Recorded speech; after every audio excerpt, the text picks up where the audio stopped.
You're magic people to me. Hold your head up high, let your voices fly.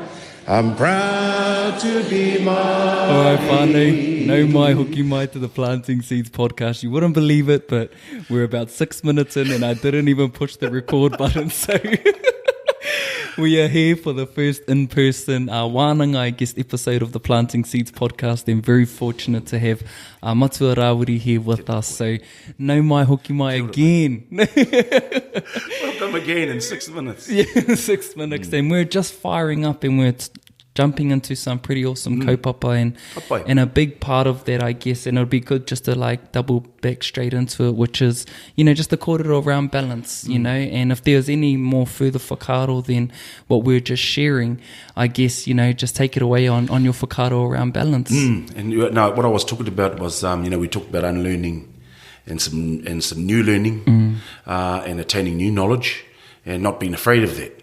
And so me rukuhia ki manawa pauroto, ke manawa pauwaho, it was about all of that and not being afraid to be able to do that.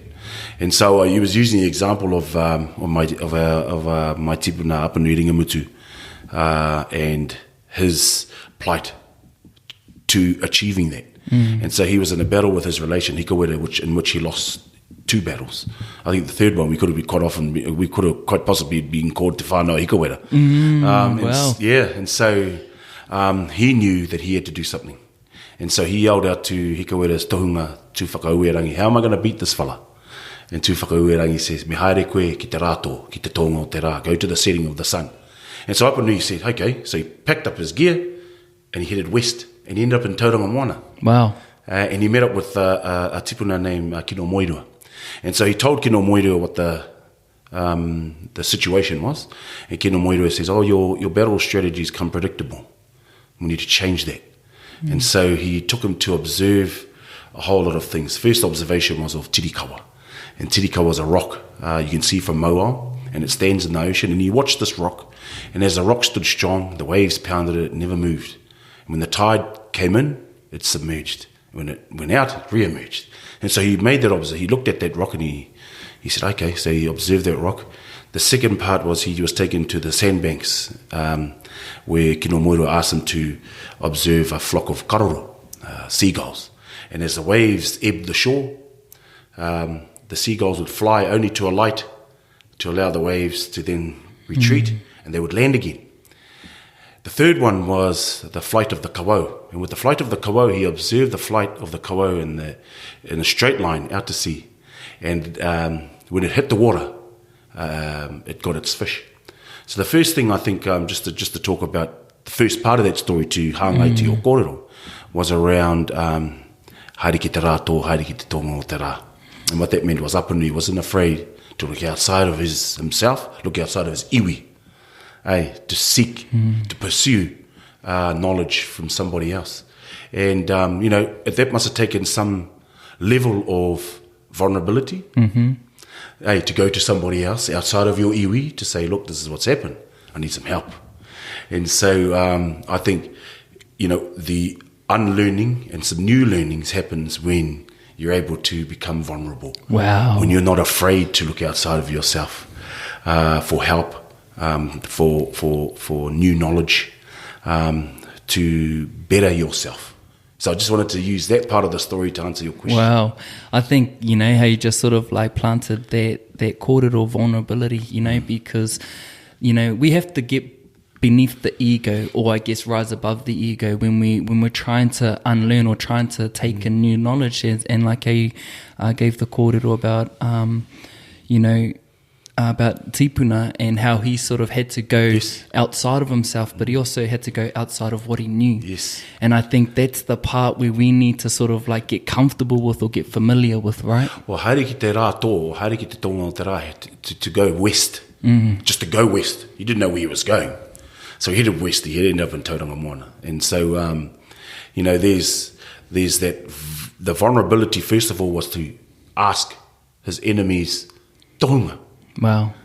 How do I beat this fella? And he says, well, haere koe ki te tonga o te rā. And I don't know whether he was throwing him off or, you know. So he took that and he left. And so the first vulnerable part of Apanui was first admitting, hey, I can't beat this guy. I can't beat this fella. I'm admitting that I have some inadequacies in terms of this battle. The second part is he went and asked his tohunga. Hiko wera his tohunga how he was going to beat his own man. Hariki te tohunga o tara. And then he goes to te tohunga o tara meets Kino Moirua. And already, again, there are some vulnerabilities. And so there are examples of our tipuna being in a vulnerable state and coming out, with whanapuni, so victorious, because he was able to acknowledge those vulnerabilities, was able to do some unlearning and some new learning, hence why, we're now te whanapuni. Well, and I think, even furthermore to that, there must have been a great deal of desire in order to go through that. And before we even recorded, you said, and there's an element of sacrifice, but of the purpose, yes, that's right, or the desire, it makes it a lot easier to go through that sacrifice. Do you want to touch a little bit on that? Yes. So if you look at the purpose, so the purpose was, so he was the biggest tuku whenua in Te Whanapanui, or in his area, was from his uncle Te Aotakaya, which went from Pōtaka all the way through to this side of Maraenui. And then his father gave him from Hawaii, Taumata Apanui, to that part of the motu as well. Right. And so his purpose was to ensure that he could be the protector and the provider for his people, and to ensure that he was able to maintain the mana in which that tuku whenua happened. And so his purpose was to ensure that his uri had a strong footing and had belonging, had a tūranga waiwai. And so his purpose was clear. It wasn't about him. It wasn't about his ego, right? His purpose is about ensuring that there's a Ngāti Apopo, is that there is a place for your mokopuna, that there's a place for te whānau, āpanui. Wow. And so, I think that's a beautiful example of how, being macho, being tough, suck it up, attitude is a learned attitude. I believe so too. That's not our attitude. Our attitude, and that's why we karakia, because we don't have that macho attitude. And the sooner we realise that in the examples of our tipuna who we hold as the warriors, and there was a different warrior, protector, and provider, and projector, I suppose, projector of our own truth, of our own mana and our own korero. So, if your purpose is strong, then sacrifice becomes, I wouldn't say easy, but I think it gives you the kaha to continue to do what you do. Wow. Sacrificing the time with your whānau, sacrificing the time with your wahine, sacrificing the time away from your lawns or from your garden when the weeds are about that high. But the sacrifice is the same. So you're making huge sacrifice for your people. And if your purpose is right, Ngāti Apopo, I think, the sacrifice is worth it. It's worth it. And it's also necessary, isn't it? If that purpose is to sort of come to fruition, sacrifice is part of that process. And then balance. Yeah, the balance of so it. So when you're with your whānau, you give them the time. Wow. But it's not to be with the whānau and continue to work. And so I've had to learn that because I'm very new at this job, and I wouldn't call myself a politician because I've gone into this really not knowing what a politician is. But I went in there with the mind and the heart of our people. And so you saw a very different campaign. You hear a different person in the house. You see a different person in the house. And so, if your purpose is for the fight of your people, then titles like politician, honourable, minister, all that type of stuff, I don't care too much for those. Yeah, even tamariki they ask what my name is your name, and I don't. Even the word matua, I get a bit shy, and then because just Rawiri would do. They call me uncle and all that. And I know the respect. But at the end of the day, you've got to find the balance in what your purpose is, and find the balance in how you do that. So making sure your waidu is strong, making sure your tinana is fit. I'm still working on that bit. Making sure that the mind is fit, and making sure your emotional state is fit. And if it's not, then you can't effectively be the leader that your people need you to be. And what I mean leader, I mean a leader that serves your people. Hey, because if service is below you, your leadership is beyond you. Wow. Yeah. Oh, that's a beautiful korero, just to sort of like in that korero with the matua or uncle or Rawiri. Rawiri would But do. a big Rao. I think a big word that stuck out to me as you're sharing your korero was belonging. You know, and we've just come into this podcast and we've just shared korero. Can you talk about, you know, your sense of belonging, who you are, your tūranga waiwai, and I guess your identity as Rawiri? So I was lucky enough to have been brought up on my marae with my people, with my pakeke, under my maunga, you know, swimming and drinking from my awa and my puna, you know, eating the kai that the whenua that Apanuiringa Mutu was able to ensure that his mana was intact for his uri, for the whānau, and I was fortunate enough to have that connection. And so there is a connection, I think, I have to the whenua and to my people, which allows me to, which I hold as a privilege, that's where my belonging is. Others have a different sense of belonging, and it's all the same. Wow. Right? It's all the same, and not one is greater than the other because you were brought up on kina and this one was brought up on pies. I don't know. At the end of the day, you belong to a whānau, you belong to a whakapapa, you belong to a mountain, you belong to a river. And so whether you know that or not, the mountain and the rivers know that. Your whakapapa the blood that runs through your veins knows that. And so you're finding the connection between you and that. And so, and whatever that might look like, and whatever that might mean, at the end of the day, whether it even means anything to you, I don't know. But at the end of the day, those things know, hey, ko te aoturoa tēnei, ko te whakapapa Māori tēnei, and this is the difference, having whakapapa Māori. Now, there's another sense of belonging I just want to pick up on while I'm here. So that's the tangata whenua belonging, right? And we all tangata whenua here. There's another sense of a belonging, which is a more recent one, which is tangata tiriti. And tangata tiriti belong because there's an agreement between tangata whenua and tangata tiriti. And I believe when you use the word tangata tiriti, there's a sense of belonging. They belong because there was an agreement for our tipuna to say, ai haere mai, right? And live on this beautiful whenua of ours. But it was to ensure that we shared, you know, that we continued to hold on to our mana, and we allowed you to create kāwanatanga. And that's kei te pai. You know, I'm not saying we shouldn't have any of it. And there's a lot of people out there say we should get rid of it, we shouldn't have any of it. It's not that korero doesn't honour what our tipuna had prophesized, which was the two iwi living together. And so tangata whenua belong because they belong through that agreement. And I know that there is an uprising of tangata tiriti in this country. There are many of those who are already there. There are those, this is the next generation coming through, who are non-Māori, who are committed to a tiriti-centric Aotearoa on the rise. And we're seeing more and more racist comments coming out of social media.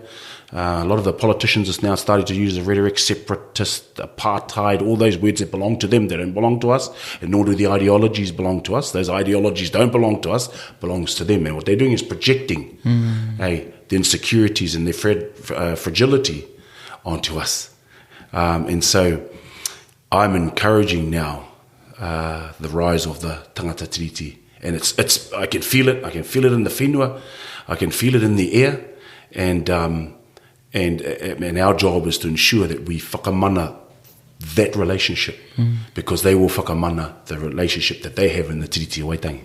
Wow. Yeah, it's I think that's like such an important, you know, korero to speak on because what that provides is just a greater understanding of that partnership or of that relationship, right? And how would people, I guess, who aren't necessarily aware of it or don't have, I guess they have all these walls up to even try to understand, what that is like. What would be a good gateway for people to, I guess, articulate or to share in wānanga? I think, first of all, is understanding the greater purpose of the Treaty of Waitangi. And so our tipuna knew that there was a migration happening, and they wanted to keep their people safe, their mokopuna safe, their Ngāti Apopo safe. And so by doing that, they went into a covenant, they went into a relationship with Tawiwi at that particular time, with the Crown, as they called it, as they saw it as Pākehā and with Pākehā. The problem is, Pākehā from then to now have not evolved from the thinking, right? And there is but I couldn't say that for all of them, because there is an evolution happening in tangata tiriti, who are different to Pākehā. Because the difference between tangata tiriti and Pākehā is attitude. Hey, your tangata tiriti who are committed and absolutely want to work towards the tiriti centric Aotearoa, and then you have Pākehā who actually just want to hold on to what already is, which means that Māori are in second place, that it's a monocultural country, and that we signed the treaty to become like a British subject. That's not, our tipuna would never have done that. Yeah. They wouldn't have said, okay, we're going to give you everything and we'll just be like you. No. So it was about a respect between, I wouldn't say, because I don't like the word partnership, and I would like to take a story, use a story. Angolapi Mahuika, he went back to Ngāti Pro and he asked his old people, how te kupu Māori mo te partnership? And ka hui hui rātou. And they said, actually, we don't know. Wow. We haven't got a word for it. It doesn't exist. And so what he found out was partnership meant democracy meant majority rules. Wow. Do you know what I mean? Yeah. So he worked that out. And so what we need to do is build better relationships with whanaunga. So we don't have a partner. Whanapuni don't have a partnership with Ngāti Pro. They have a relationship with Ngāti Pro through whakapapa, through whenua. And so, we need to look at a better relationship with tangata tiriti, tangata whenua. Pākehā, Māori is a partnership, and that's why it's not working, I believe. Wow. And one still has they're very disconnected, and one still doesn't belong. And so this is where we're at. And so they're still in the shark kahawai mentality, where the shark says, oh, should we form a partnership? The kahawai, as Māori said, yeah, why not? And so Pākehā, the great white shark came, ate the kahawai and says, oh, now we're one. And that's not, that's a partnership, where a relationship is totally different. It's built on mutual respect and honouring each other and protecting each other's mana. And it's sort of almost symbiotic, You sort of like want the others to live as well as you are.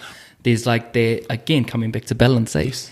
Bringing it all the way back to that first quarter, where that's all that I guess our tipuna desire, or I guess, where we are is that sense of neutrality, is that sense of balance. But at the moment, there's too much going on one side, and I feel even just looking out at our people at the moment, we've sort of gotten used to being that kahawai.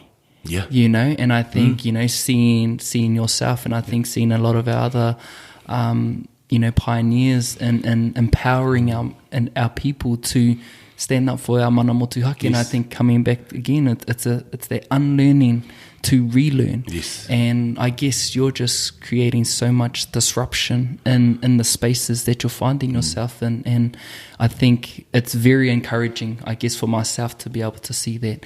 And you said you're new to this, and you're doing things you're sitting in Parliament, and you're doing all of these things, and are you fully aware of how you're disrupting things? I sometimes I sit there and think, geez, maybe I shouldn't have said that, or maybe I should have done that, and quite often I don't know the impact it's having on the outside until I get out.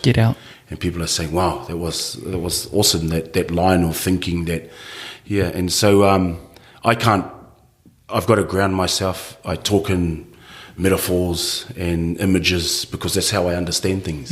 So when that's te reo Māori, Yes. It's very visual. Yes. Yeah. And so I explain myself like that. I talk about, that initially our tipuna, in terms of the Treaty of Waitangi, was a waka haurua, was a double hau waka, where tangata whenua, tangata tiriti. And the only thing that connected this double hau waka is the Treaty It's of the Waitangi. treaty. And so our job together is to build the sail to get that waka going. At the moment, what we've got is a waka ama, and Māori are just the ama on the waka, on the Pākehā waka. And so, so we're wanting to change things around. And eventually, Pākehā may need to be the ama on our waka and allow us to be in charge of our own sovereignty. And that's what we want. So when they say you've got separatist systems, no, this is the system that our tipuna intended, that Māori would be undisturbed of his taonga, and his rights, but will be treated as British subjects, right? Not treated the same as a British subject, not treated as a British subject. Right. So there's the difference. So that the laws would apply to them in terms of the way they conducted themselves with us, and vice versa. Kei te pai tēnā, because it's tikanga, there's mutual respect. So, we're a long way off, I think, but the more that we talk about this, and the more the uprise of tangata tiriti, right, and giving them the space, weeding the mara, and allowing that seed to grow, will mean a better future for our tamariki mokopuna, and that's my purpose. Wow.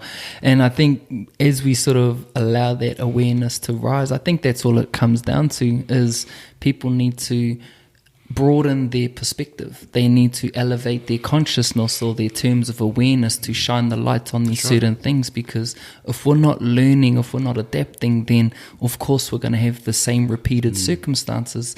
And I feel there are so much movers and shakers that are actually disrupting the conversations now, and I think having korero like this is actually normalizing it. That helps that sense of push in the right direction. And with tangata tiriti, having that conversation with them, you will find that they are a totally different beast, or I would say beast, different being.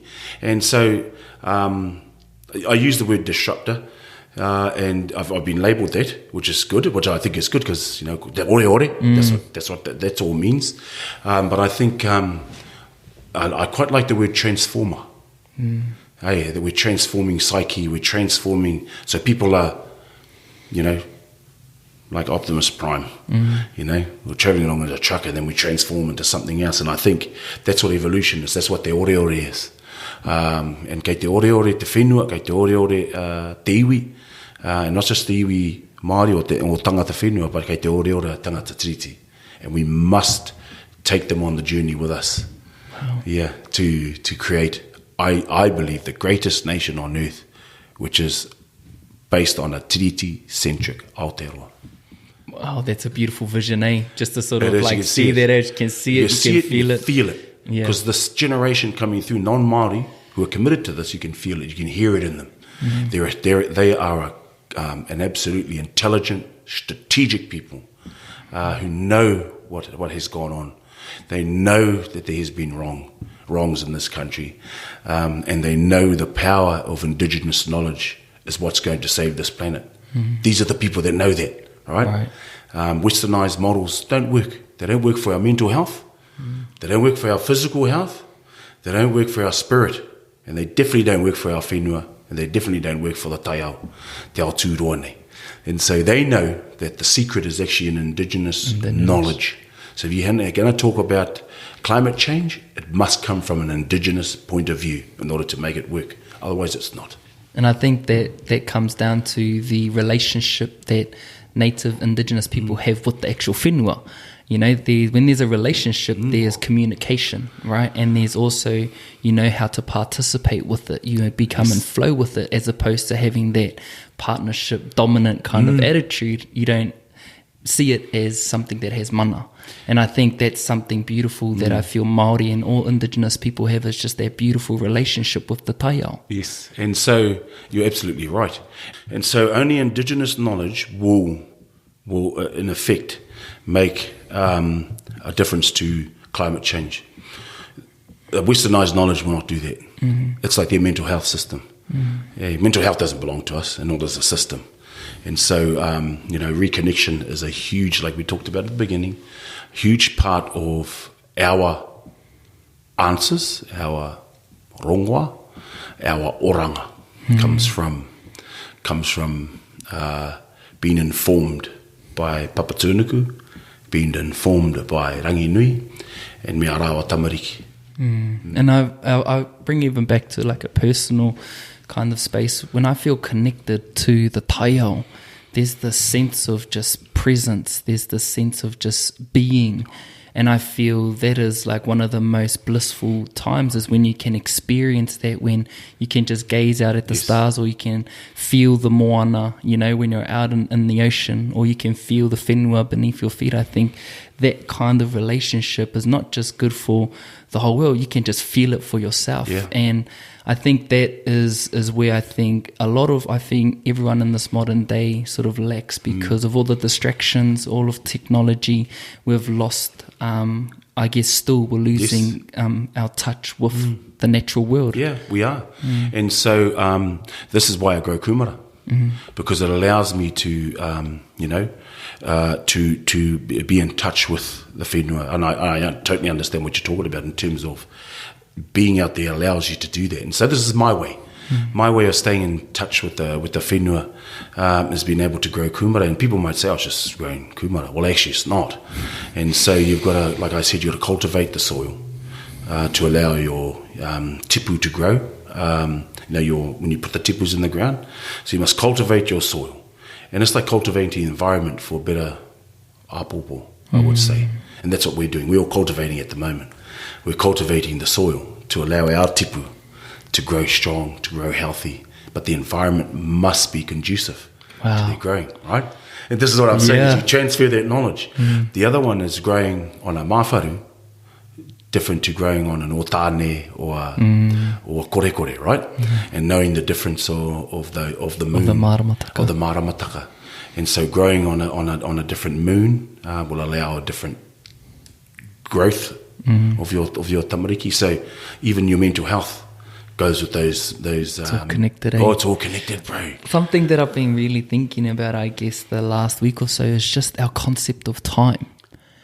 How it's a very deep rabbit hole, I assume, in terms of just when you step back and you think about how we've been conditioned and programmed to think of time in terms of Monday to Sunday, in terms of going to work at 8 o'clock, that wasn't always the case. And I've had conversations, I guess, with Matsurangi Mātāmua, and it's just such a big kaupapa, but I feel it's just so important for us to try and understand, because I guess it's one of the biggest colonizers would be our concept of time, because again, it takes us out of that natural rhythm. Yes, that's right. Takes us out of balance because we're trying to do something when it's not really the right time for it. So it takes us out of it. Yes. So do you want to have a korero on that? Yeah, no, I totally agree with that. Time is a huge, I think that's the biggest colonizer has been time.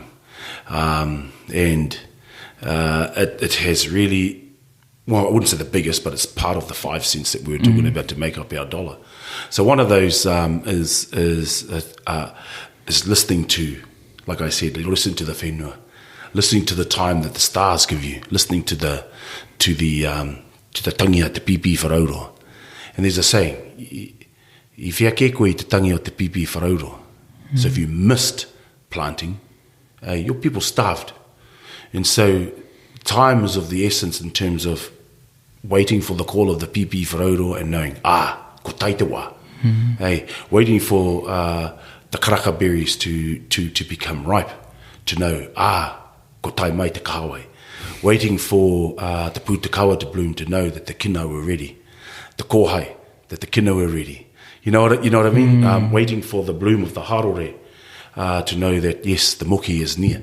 And so all of these signs is, you can't see that on a clock. And you can't get it out of a Gregorian calendar. Knowing, in te whānau apanui, so if you're waiting for a certain star that you believe is the star of significance in Tūhoi, you're going to miss, because you've got to know your environment. You're going to miss the tainga mai o te moki, because it's Autahi that appears to tell us that the moki has arrived. And so, and Matariki and other places also signify the arrival of the new year. For us, it's Autahi. For others, it's Puanga. And respecting each other's rohe and mātauranga, and respecting each other's time. I get caught in this beautiful, like, I guess, dream when you sort of share this korero, and I can just sense how just in flow, like we're a part of everything. You know, it wasn't separate. No. It was like, man, you're so part of everything. You know, there was like a mana, there was a Māori, and we were just in flow with it. Absolutely. You know, and it just sort of makes me think just how disconnected we are now, you know. But there is a way back, right? Well, knowing when to wānanga. Hey, so looking at those moon phases and knowing when to wānanga. You know, do you wānanga on the korekores? Do you wānanga on the tamateas? Or do you wānanga on the tangaroas? It's actually knowing, your body will tell you, because when you feel it. I'm feeling a bit drained today. Why would you go to work when you feel drained? You know, at least, why would you go somewhere to work and just say, kanohoa ki te kāinga, and mahi ngā mahi kone, kia tau, ne? And so, that's where you get the words lunatic, right? Yeah. From the lunar phase. From the lunar phases, you know, he's a damn lunatic. Well, you have a look at the moon, it's probably full. And so, Rangi Mātāmua's research and many others who have done those research, and I know, I look at Jacko, the waka whānau who do a lot of that stuff, which is a different perspective on the stars, because they read the clouds, they read the birds, they read it's just an absolute, and to bring them all together, I think, and to those who have other parts of the jigsaw puzzle, I think it's going to take a while, but that is where our healing is. It's not in westernized psychology. Yeah. It's not in Piaget. It's not in, it's not in any of Freud. It's not in any of those models. It's in our own models. And like you said, it's we were actually part of it. You can't say we're not affected by it. Hey, when those lunar phases happen, it happens. And so it's understanding that we've got a long way to get to, I think, back to that, but I can feel the journey is, we're on the journey, and we need to enjoy it. Yeah. It's a beautiful thing to sort of like, have these korero about, and one of the things that I did write down, and, I've heard you sort of sing the waiata, proud to be Māori, and how long's that waiata been around? And you sort of shout, I'm like, far up, man, this waiata is amazing. And it's sort of just exploded. Well, I want to acknowledge, first of all, the composer of that waiata, Papa Dave Para, who lives in Gisborne. And he wrote it for rangatai. And I only sung it the way I heard it when I was a kid. And there's been some word changes and some little just with tune, but I put the original up on my page just to acknowledge that I didn't write the song. Dave Para wrote the song, and I heard it first of all as a primary school kid in the early 90s, and so we were used to sing it as kids. And so I never intended this waiata to even be a part of. Like it was asleep right back in the 90s, and I never heard it again. I never sung it again. And so at the launch of the Māori Party, at our Māori Party launch back in last June, when I got up to do my whai kōrero. Was it in Rawiri Waititi? At Rawiri Waititi. When I got up to do that kōrero, for some reason that waiata went bang into my head. And so you could see I had no papers, I had no... And this is the connection we have with our tipuna and our thing, that that waiata came back to me. I went, oh, okay. E tipu e rea mo ngā rao toa. And the thing is, why it probably came to me was it aligned with my purpose. E tipu e rea mo ngā rao toa. Kei te korora te tata ki o tata e tamariki mōpuna. So e tipu e rea, koe na te kākano e kororo mai koe, e rea. So it's the tender shoot, grow tender shoot. E tipu e rea mo ngā rao toa in your world. Not in the world of 100 years ago. Not in the world 20 years ago. Right now. This is the present. This is what I'm talking about. It's the living right now. I ngā rā o toa. Hey, I ngā rā o toa. And you just go back to Apirana. You just think of the vision that those people had. E tipu e rea I ngā rā o toa. Not I ngā rā o tōku ao. I ngā rā o toa. Right now. Ko toringa ki ngā rā kau a te Pākehā. Hei oranga mo tō tinana. I ngā rā o toa. I ngā rā o toa. Hei, ko tō ngākau ki ngā taonga o mātua tīpuna, hei tiki mo tō māhunga, I ngā rā o toa. ko tō wairua ki te ariki nāna nei ngā mea katoa. So for some reason that just came to me, and the rest is history. It took off again. Wow. And so I want to acknowledge Dave Para for a beautiful waiata. It had a purpose then. It still has a purpose now. And it's inspiring our people all over the country. And it's a beautiful waiata. It's got beautiful words. And our people have just taken to it. And I think it should probably be the Te Iwi Tangata Whenua Anthem. You could sing that proudly at a rugby game. Hey, in the crowd, and just everybody just go for it. You know, it's just amazing. It's a beautiful waiata, and I'm glad that you brought it back to life. It's amazing, and it's easy to connect to it. It's easy to connect to it, and like you said, it's easy for tangata tiriti to connect to that waiata as well. Because we've got to tell ourselves and reinforce that we are magic. Hey, we always have been. You know, you used to turn on the TV, to the radio, open up a newspaper, and be told, it's not okay, it's not okay, it's not okay, it's not okay. The more you say that, I'm not okay, you're not okay, you're not okay, right? So it's all deficit thinking, you know? And so this is not a rundown of the anti-violence, domestic violence kaupapa kao.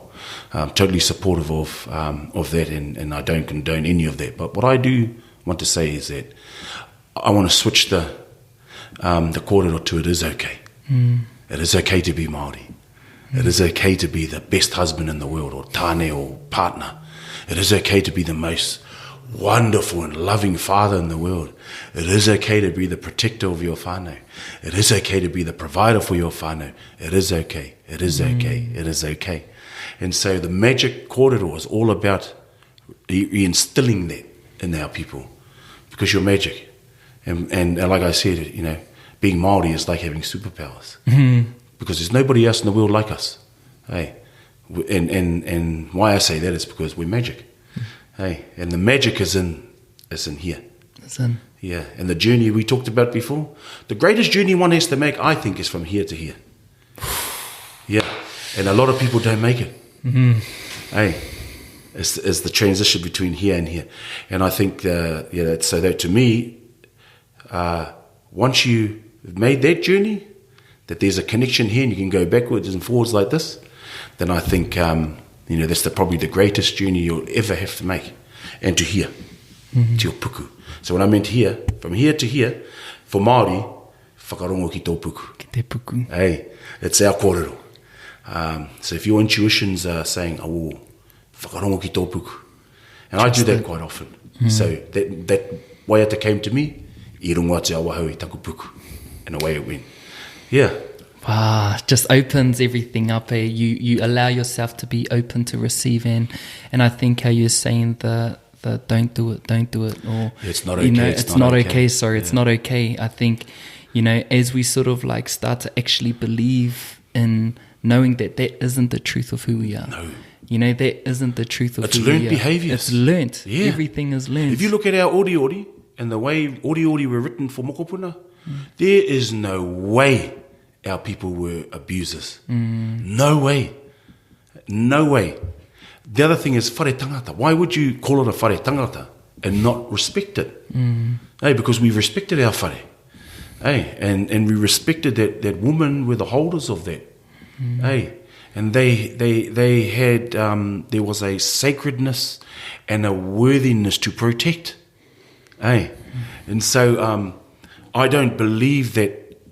When people say, "Oh, you're a warrior race," and you just went around killing each other. No, that's not right. And that's their perspective on making themselves feel validated for the way they are. And the way they think. So they project the way they think on us. And in actual fact, we're rising above that now. We're rising above that and say, actually, that's not our truth. Hey, that's your truth. And now people, like I said, that learnt behaviours, we're going to do some unlearning now. Hey, and that's what the decolonization, this is what emancipation looks like, is that we need to go back to he wahine, he whenua, ka mate te tangata. And our tipuna didn't have those types of whakatauki for nothing. They didn't say, we're just going to make it up so it sounds good. No, they believed in those things. Without woman, without land, our people are gone. Hey, so he wahine he whenua ka mate te tangata. And our tamariki mokopuna were taonga. Those were the taonga of the iwi, your pakeke, your mokopuna. And hence why Whanapuni and other iwi around the country closed roads, right, was to protect our whakapapa, which was to protect the taonga of the iwi, pakeke, mokopuna. Hey, you know what I mean? Wow. You know, you got to understand the whole concept. We don't just do things for nothing. We don't just sing a song for nothing. There's a reason why those things happen. There's very intentional thought and wānanga before anything comes out. Yep. And I think, another thing that I've been thinking about as you've been talking is just the beauty in pūrākau, just stories and how timeless these pūrākau are, how they were relevant back then, but still now. You know, what makes these sort of pūrākau that we hear just timeless? You know, like there's so many embedded lessons within all of the pūrākau I've heard about our tipuna. Well, because they are timeless. There wasn't a time put on those. Hey, you know what I mean? You know, there wasn't a time put on that korero, and they should be there to inspire us, and to, because they were kurahuna. Kei roto I ngā korero nā mātua tipuna. So there's wānanga in there that helps. Well, I use it all the time because I see the world like that. So when I go into Parliament and I say, I can't believe the Māori on that side of the house are supporting this bill, you know, warrantless searches on marae, whatever it is. And I says, if you actually held the keys to your marae, there's no way you would support this bill. You know, so when you say that, you're saying keys to the marae, that's the person who unlocks that marae and the person who locks it.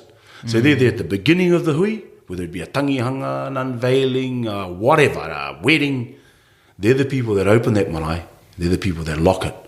Hey, and it comes with a sense of responsibility. So when I use those types of korero, what I mean is I'm paying homage to those who actually work on the marae and papuri the Maori on our marae. It doesn't matter what your marae looks like. It could be a community centre, it could be your own whare that you open up to the whānau, and you know, because a lot of our tangihanga happening in homes now and all that type of stuff. It doesn't matter, long as you are the kaitiaki.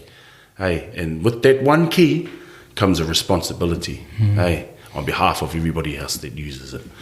Yeah, so that's how I see the world, as in pictures. And I think it's the beautiful way to see it, you know, and I think when you get to learn the language, and I'm still on that journey of learning te reo Māori, it's a whole new world. It's like everything just opens up and you understand that things have a place. And I'm still learning. And the thing that I like about it, Rawiri, is you get to have a little bit of an understanding of how our tipuna saw. You actually start to see through their eyes, and it's just such a beautiful world. And I think, you know, before we go into sort of like wrapping up, we were sort of having a korero before we were recording about, you know, how you're starting to hear these conversations come up a bit more often, and you wanted to share the different perspective of, you know, now that the korero are starting to come out, how do you see that actually helping the movement or moving forward? Because to me, we're still living in New Zealand, and New Zealand hasn't been favourable to us, and it doesn't,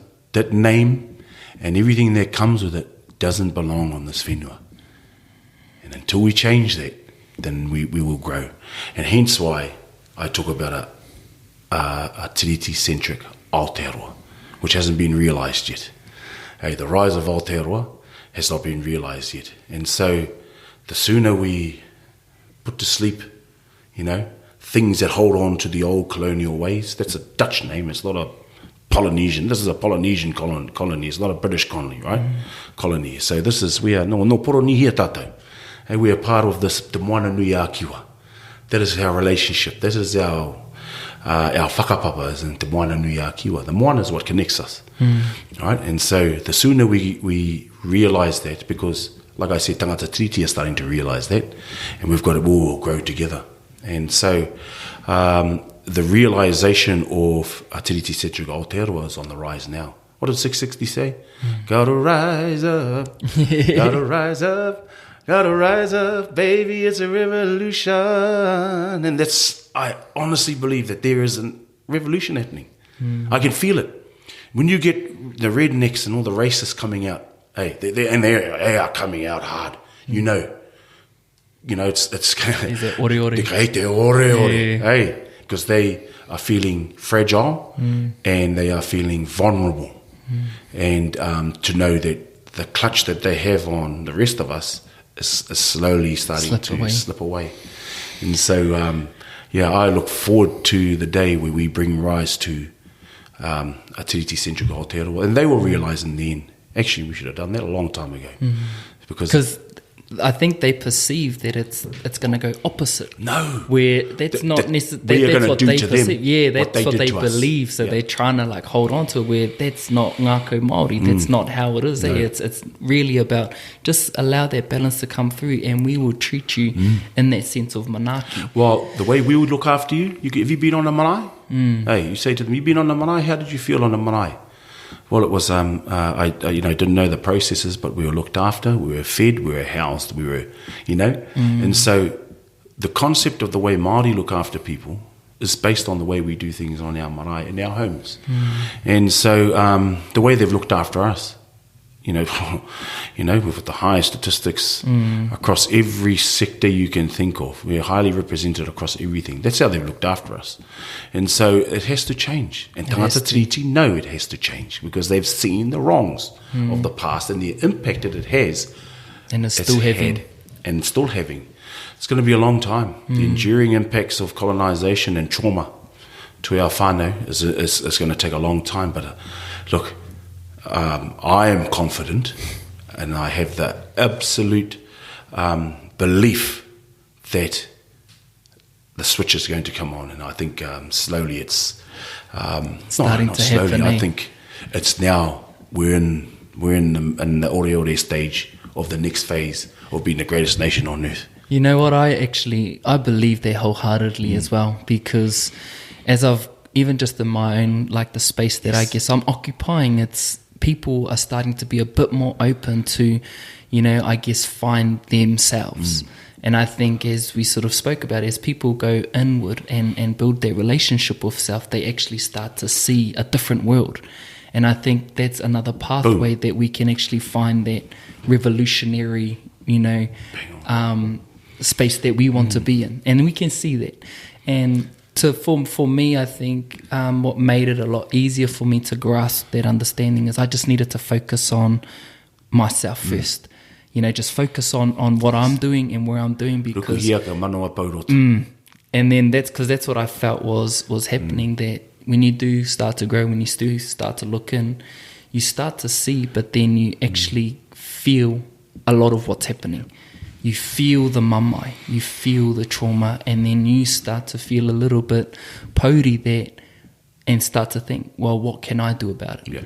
Whereas I think we need to start to change that formula of thinking, as opposed to what can I do about it? It's let me just focus on trying to see something a bit more positive and let that guide. And the cultivating of the soil around our people. So you're not actually cultivating the people, we're cultivating the environment around them. And so that space you're talking about, all you're doing is weeding the garden around them to allow them to grow, because we've got to enable our people. Wow. They've been disabled for too long, and the cultivation of the whenua, or the spaces we move in to allow those tipu to grow, or the kākano to grow, planting the seed, growing the seed, watering the seed. And it's not just to get that vegetable or that fruit right there and then. You got to reseed, right? and so it's got to go around and around and around. And some seeds can last. Well, they should last for generations. Kumara seed, parareka seed, whatever seed it is. It's not just say I'm going to grow that one now and I eat it, because then what? So you got to know which kumaras to put aside for your tipus, which parareka to put aside for your tipu. Grab the seeds out of your kamokamo, so you save a couple of kamokamo with all the seeds in it. You know what I mean? Yeah, there's a process. There's a process to keep. It's called regeneration. It's not called. So I don't like the word sustainability, because what are we sustaining? A broken system. Wow. Yeah. But Māori were about regeneration. Yeah. It's a totally different concept. It's a totally different concept. So if you're going to sustain something, something's polluted, and you say, we're going to work on sustainability. What are you sustaining? A broken river, or polluted river, or polluted whenua. What we need to start talking about is regeneration. And that's what Papa Tūnuku does. And you saw it during COVID, when there was a month of rest she was able to regenerate. Dolphins were going back up rivers. You saw different birds coming back to, and it was because there was no noise. And Papa Tuanuku, you'd actually hear her breathing. It's because she was regenerating. So if you allow her to regenerate, she will fix herself. And that's what regeneration is. It's like your body. Wow. And so I'm getting better at the, what do you call it? Fasting. Because I believe when you fast, that's when you're allowing your body to regenerate. And so I totally absolute and wholeheartedly believe that regeneration, if you're growing those seeds, kei te pai. Once you've done that, you're going to have to move to another place to allow that part to regenerate all the nutrients. You don't plant in the same place. You got to go. It's like diving. You don't dive in the same place. You go, right, that one there, leave that one there, and you go here. When they used to collect birds, they never went to the same manu. They went to, they had different, and leave that one. This is what rahui was about. This is the indigenous knowledge we're talking about. This is the different concept of how Pākehā see the environment, which is sustainability, how Māori see the environment, which is regeneration, because it's in connection with Papa Tuanuku, because that's what she does. She doesn't sustain, she regenerates. Fine, it feels, the thing that I really like is, that was actually the word that I felt had a big part of my shift was sustainability. Yeah. And it's been like something that I've been echoing harder. It's all about sustainability. But as you talk about regeneration, there's a lot more life in regeneration as opposed to sustainability. There's yeah, exactly right. And I'm just like, it's blowing my mind when I think about that. Sustainability is like stagnant. It's just no learning. You know what I mean? It's not new learning or relearning or unlearning. It's just no learning. It's what you know is what you know. You're going to sustain that. Wow.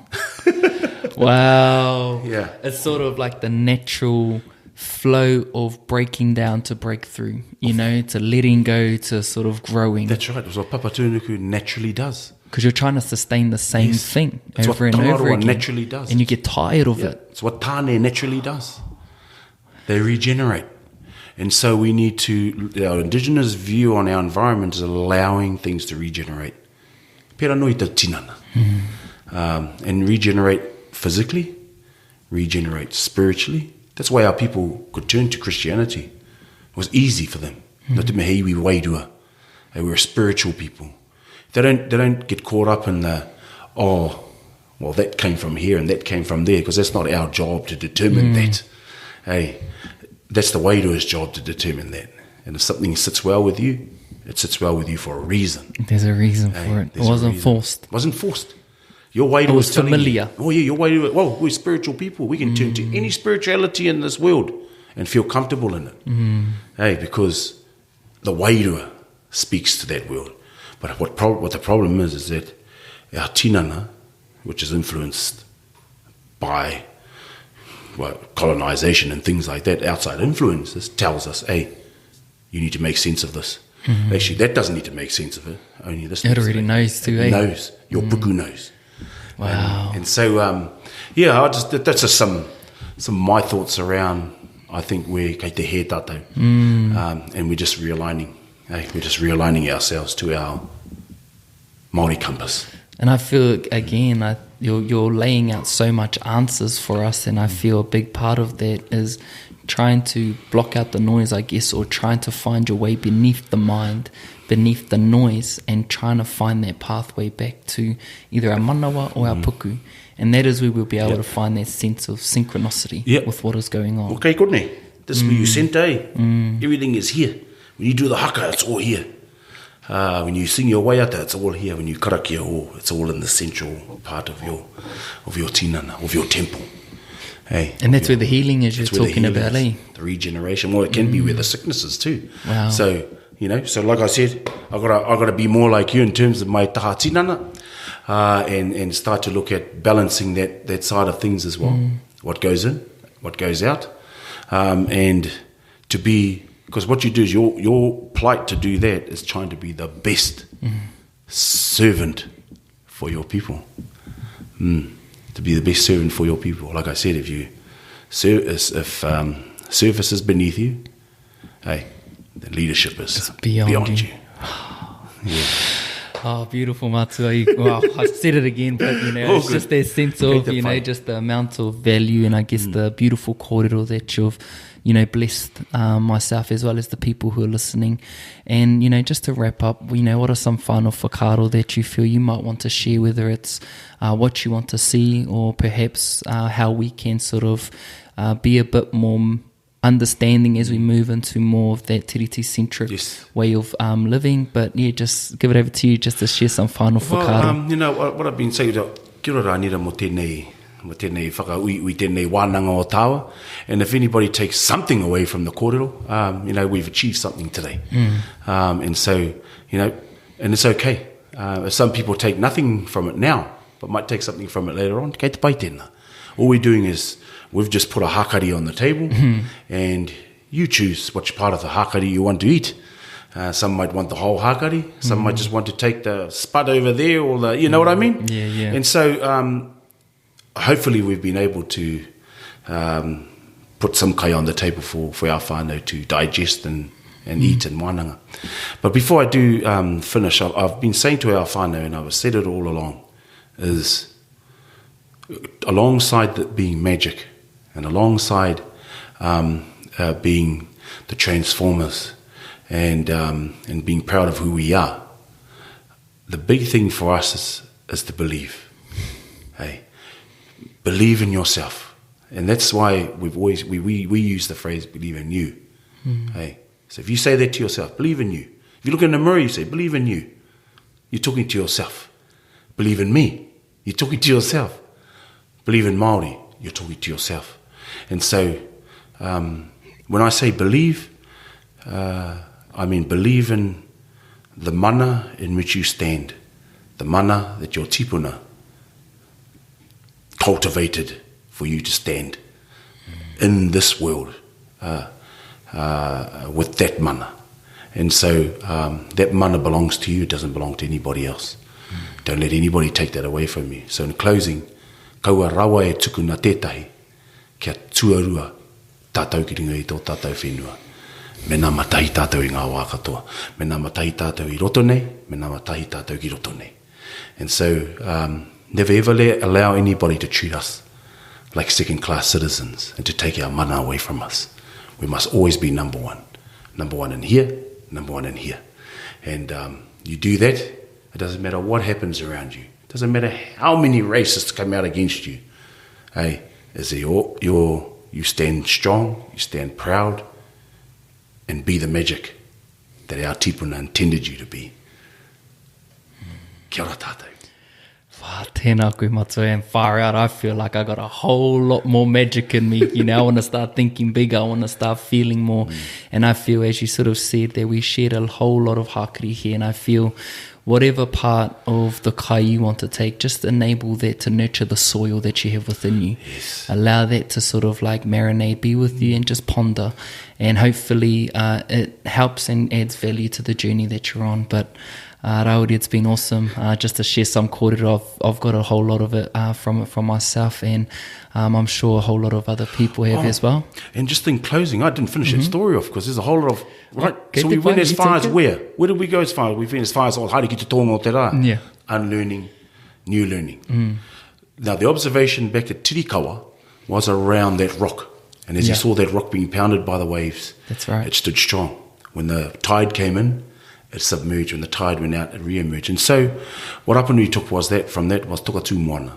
No matter the adversities, o te ao huri nei, if your foundations are strong, your cultural, spiritual, physical, emotional foundations are strong, no matter what the adversities of this world throw at you, you stand strong because your foundations are strong. When the tide comes in, yes, we can get overwhelmed by time and things that the outside world creates. But remember, the tide will always go out and you'll re-emerge. And so that's what he took from that rock. The other one was around the karoro, the seagulls, the flock of seagulls, and when the waves ebbed the shores, they would fly only to alight. The waves would go out again, they will land. And so that was about working together. Ma te kotahitanga ka whai kaha tātou. And so it is only through unity will we achieve the greatest potential for our people. And the other thing was is about being adaptable to change. Yeah. And so sustainability is not, regeneration is.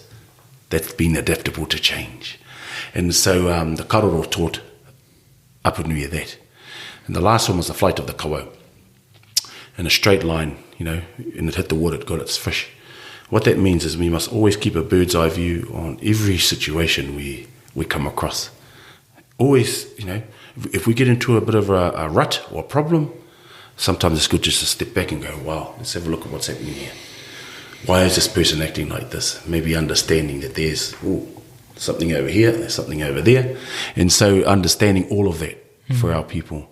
So keeping a bird's eye view on a situation, doing your due diligence, making sure you've got all your research so you can be the protector and the provider for your whānau. Right? And so when it gets its fish, like I said, it doesn't go for all the fish, but it definitely goes for the one it was after. So our whānau, if you want to learn the reo, go for that fish. But don't try and get all the other little fish around. Pick your goal. And sometimes your goal at that time is that one fish. Is that one.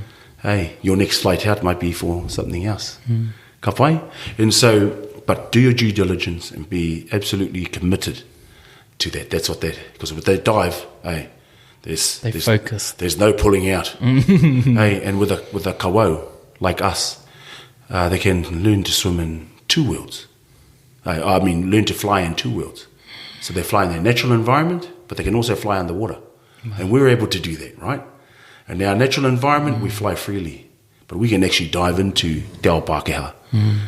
Ko toringa ki ngā rā ko te Pākehā, oranga mo te tinana. So we can actually dive into their world and swim just as well as they can.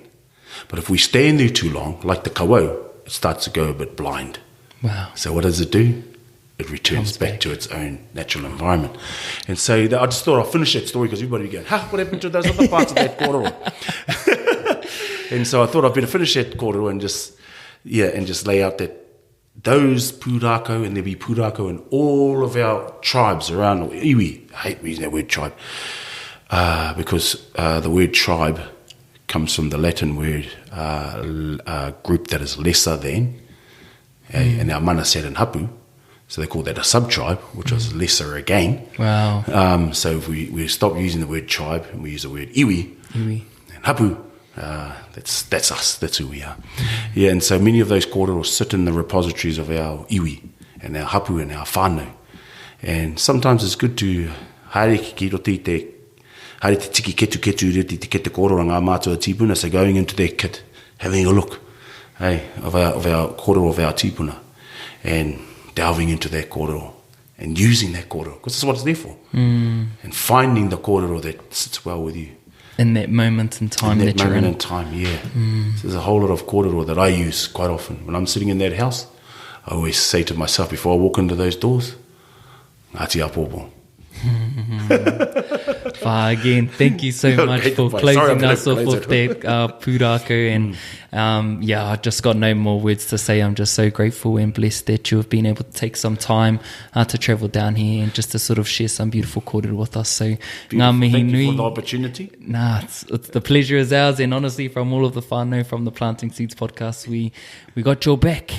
And we're on the journey of Ngāti Apopo. And I've got yours. Ngā mihi nui. Kia ora. Kia ora.